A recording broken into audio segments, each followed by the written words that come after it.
Your dog just shoved their nose where it absolutely doesn't belong, right in front of everyone, and didn't think twice about it. And you did that thing. The awkward laugh, the aggressive leg cross, the "he doesn't usually do this" lie that literally every dog owner has told at least 40 times. Here's the thing though, your dog wasn't being gross. Your dog was being genius. And once you understand what's actually happening, you'll never handle this moment the same way again. In this video, you're getting everything you need to know why your dog sniffs private areas, including 8 tips on what to do the next time it happens. The science first. Here's what's actually going on. Your dog didn't accidentally end up in your private area. That spot was a deliberate choice. Because to your dog, that area is basically a broadcast tower, transmitting more personal information per second than anything else on your body. Perhaps you assume it's dominance, bad manners, or your dog running a personal campaign to destroy your social life.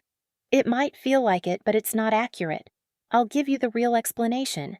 The groin area is densely packed with apocrine glands, specialized sweat glands that continuously release chemical signals like the hormonal status, stress levels, reproductive cycle, or recent health changes. Even your emotional state. Multiple studies in canine olfactory research confirm that dogs instinctively seek out such high-concentration scent zones to gather chemical data. A few seconds of sniffing, and your dog knows more about your current physical and emotional state than most people who've known you for years. Your dog isn't being rude. Your dog is reading a report. Admittedly, a very personal report, and that with zero regard for who's watching.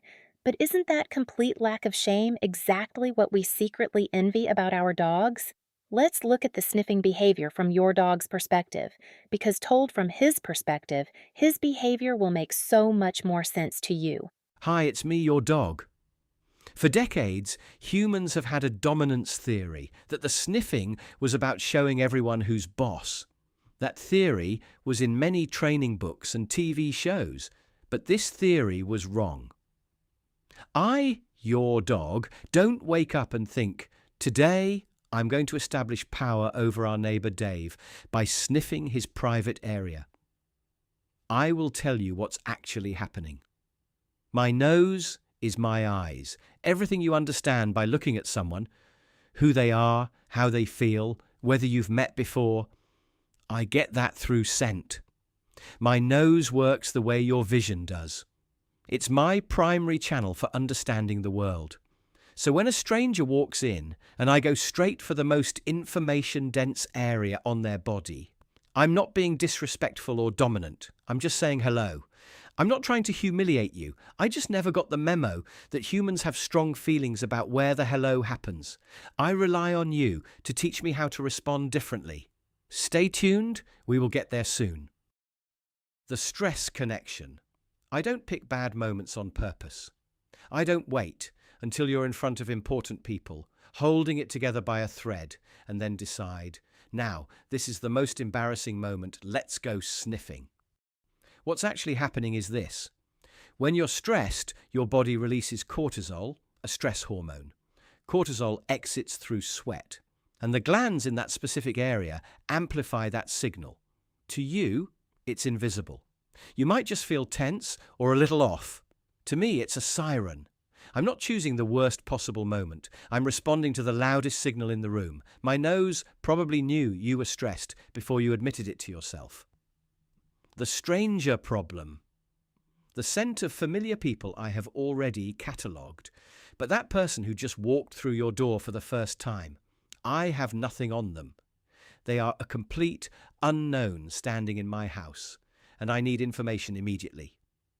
So yes, I go straight to the most data-rich location available. It feels natural to me to run a complete profile on every new person. Emotional state, health indicators, stress levels, and intentions. I do a complete background check in just a few seconds.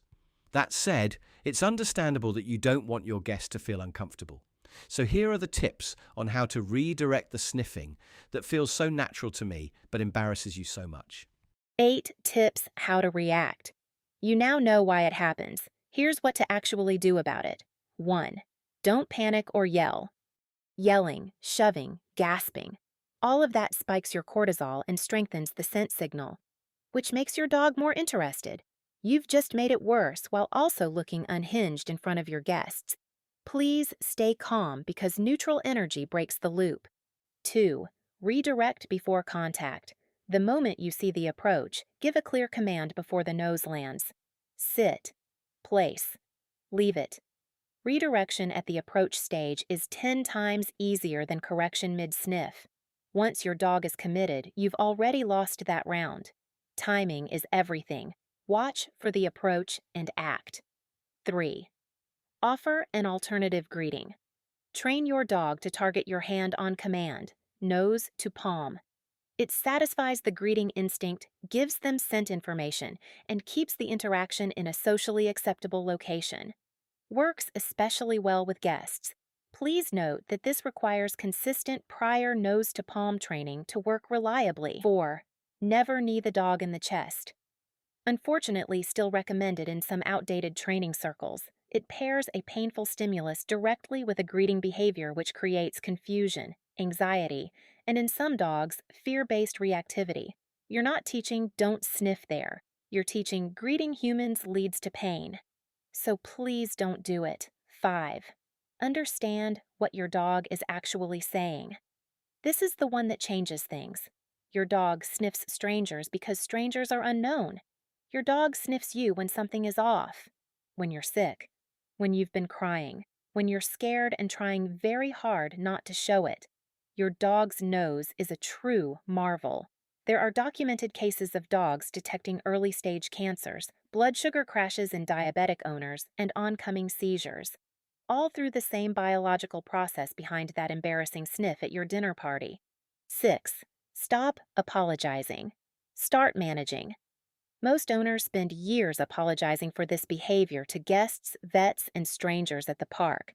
An apology doesn't change behavior. A consistent management protocol does. Stop asking guests to just push him away. Guests are the worst possible training partners because guests are inconsistent, unpredictable, and too polite to enforce anything in someone else's house. Pick your rule.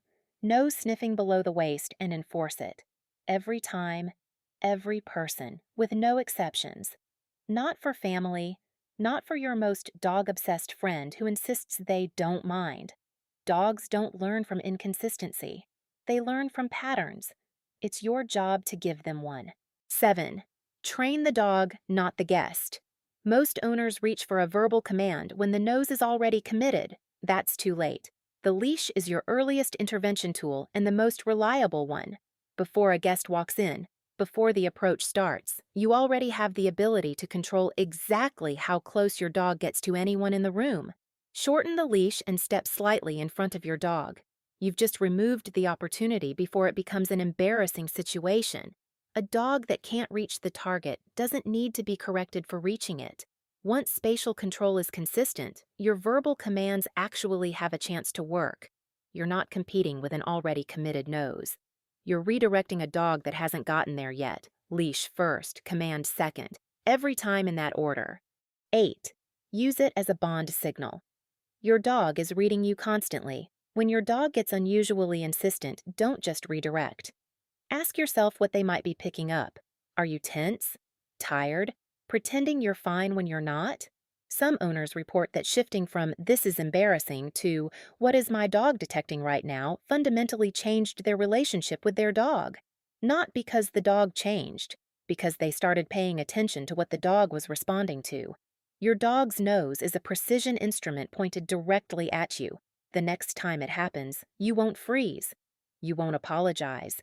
You'll redirect and maybe ask yourself what your dog just picked up about you that you haven't.